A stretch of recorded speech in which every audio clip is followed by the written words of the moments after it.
Hello. Right. Hi everyone. Sorry, I don't really like using mics, but it's really loud in here. Thank you very much for coming to this little session. Thank you. No, you're fine. You don't have to stay. All right.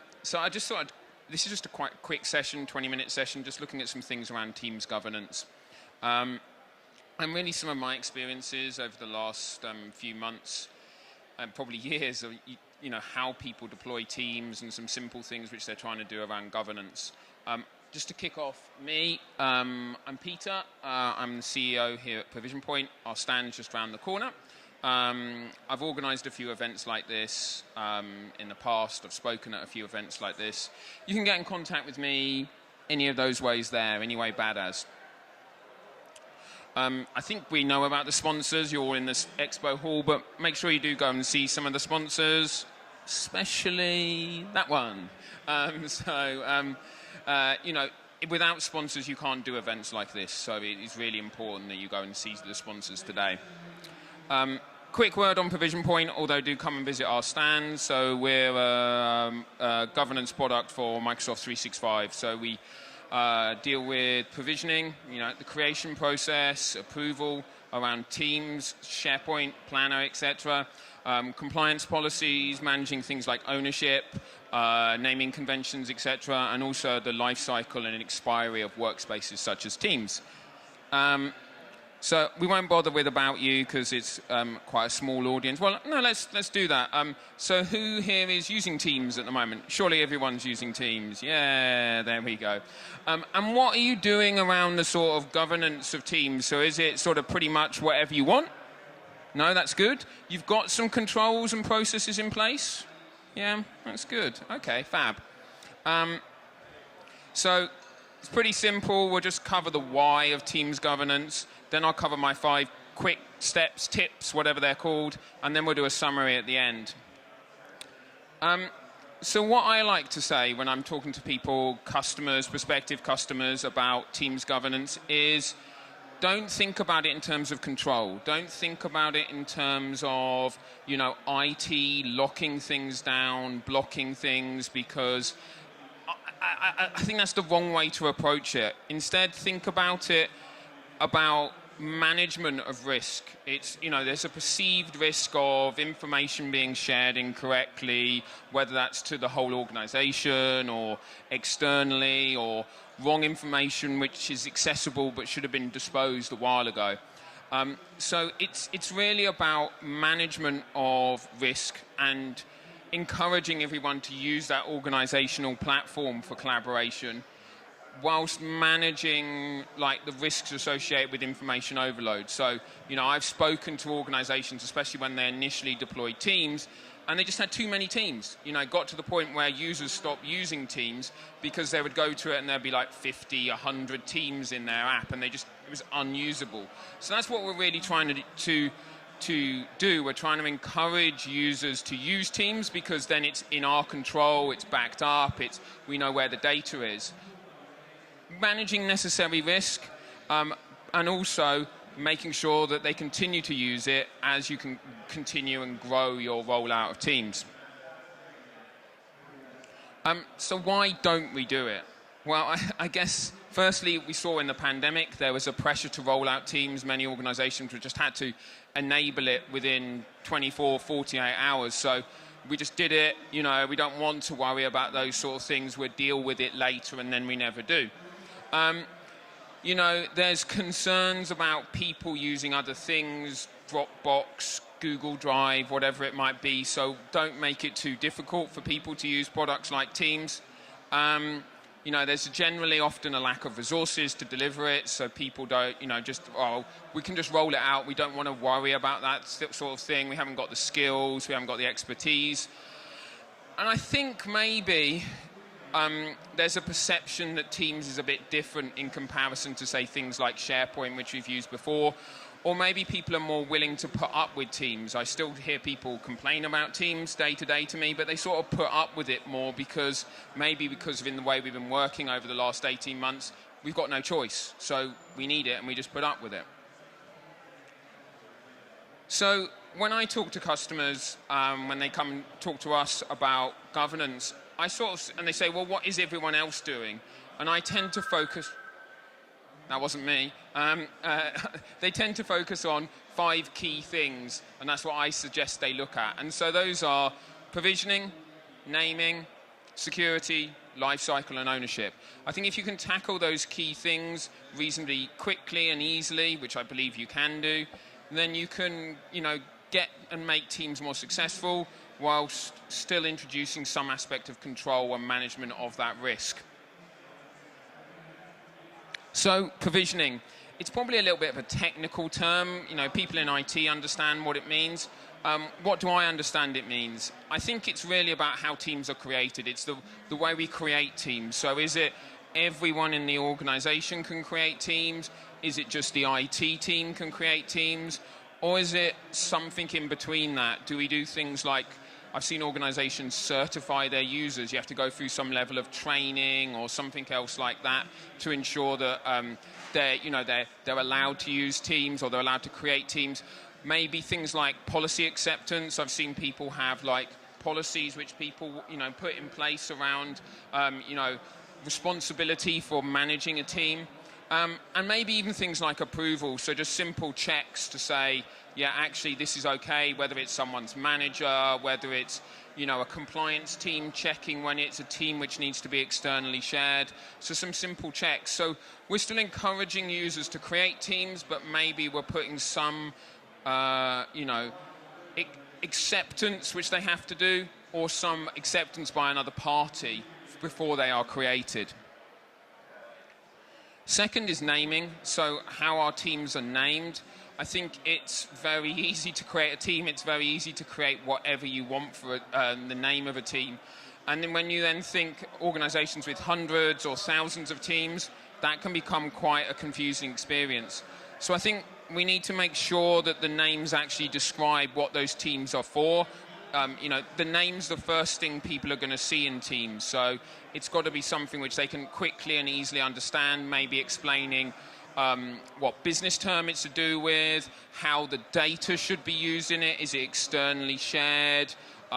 Is it publicly available? Whatever it might be. Equally thinking about consistency, so you're not just doing different things with how those teams are named.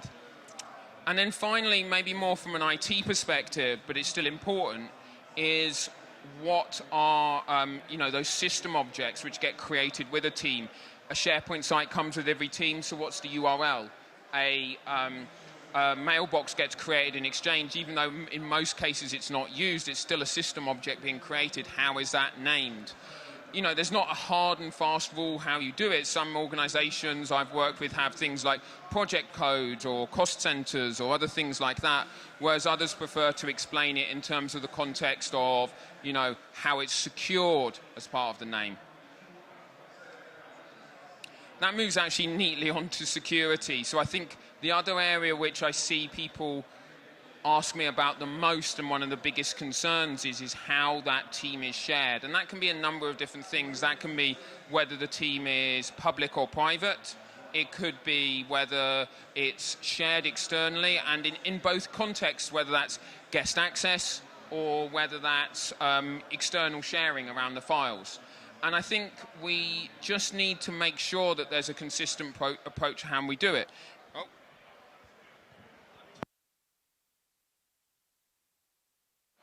It potentially works.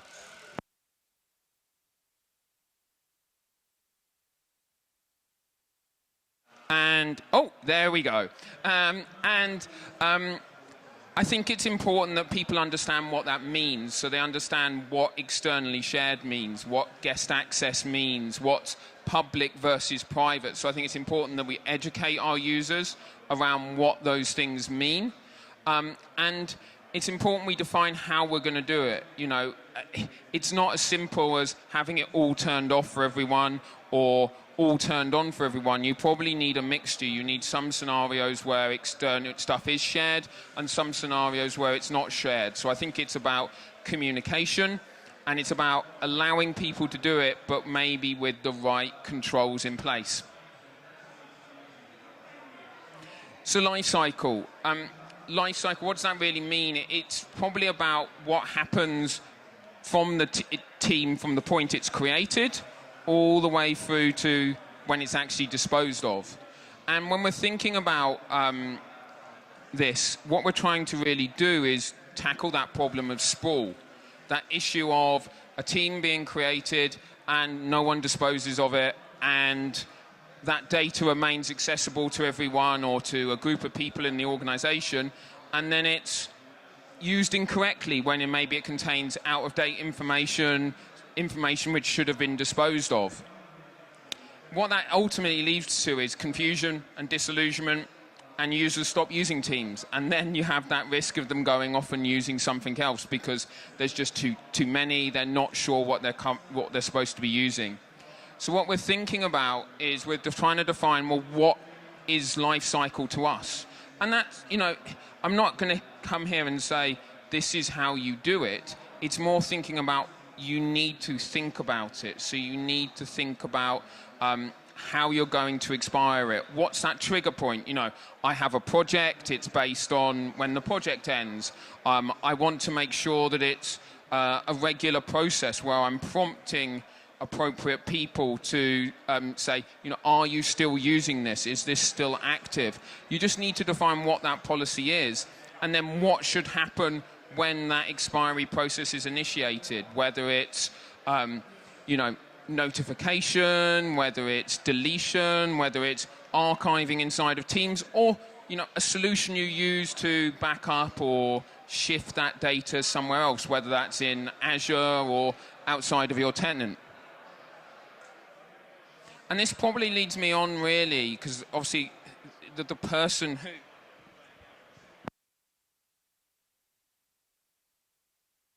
who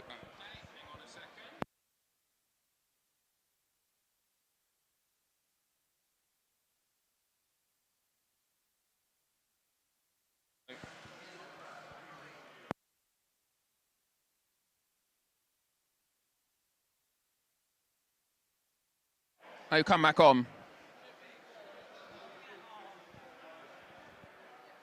Hello. I've only got one slide left. Hello. Oh, there we go. Right, we'll just do this quickly then. So the most important thing to make all those other things work is ownership. Owners control are the people who request the team to create it. Owners are the ones who will choose what it's called. Owners will manage things like the life cycle of the team. They're the key people to it. So you need to make sure you always have owners. And what does that mean? It's about doing things like ensuring you've got at least 2 owners, how you handle when an owner leaves the organization, who's going to take on managing those teams when they're not around, because if there's no one owning a team, you get that orphan scenario, and then it's not disposed of, data remains accessible externally when it shouldn't be anymore. And that's really why ownership is actually probably the most important of these 5 points I'm talking about. And so hopefully you'll see that those 5 points I've mentioned aren't particularly complicated. We're thinking about how we create teams, we're thinking about how we name them, we're thinking about how we secure them, how we dispose of them, and who owns and manages them. And I think if we can think about all of those, then they're the sort of things which we can achieve very quickly, whether we use products like Provision Point, whether we use a Cloudflow to do it, whether we just use good processes and procedures to manage those things. We can just we can do these things and decide these things very quickly, and we can achieve those relevant, management of risk which we're potentially concerned about associated with teams, without disillusioning users or stopping us rolling it out or driving users towards other products. And I really think ownership is the key to that. We will still want it to be self-service, we still want it to be driven by users, and I think our owners are how we make that successful. There's just a few general resources on it which I'll share out on Twitter later today. I don't know if we'll be able to do questions because it's just too loud here, but maybe just come up and have a chat with me after the session if there's anything you want. Otherwise, you can get in contact with me. That's my cat. She appears on all of my slides. So feel free to reach out. Either come and see me now, come around the corner and talk to me. Apologies about this mic setup. It's not ideal, but there you go. Otherwise, thank you very much.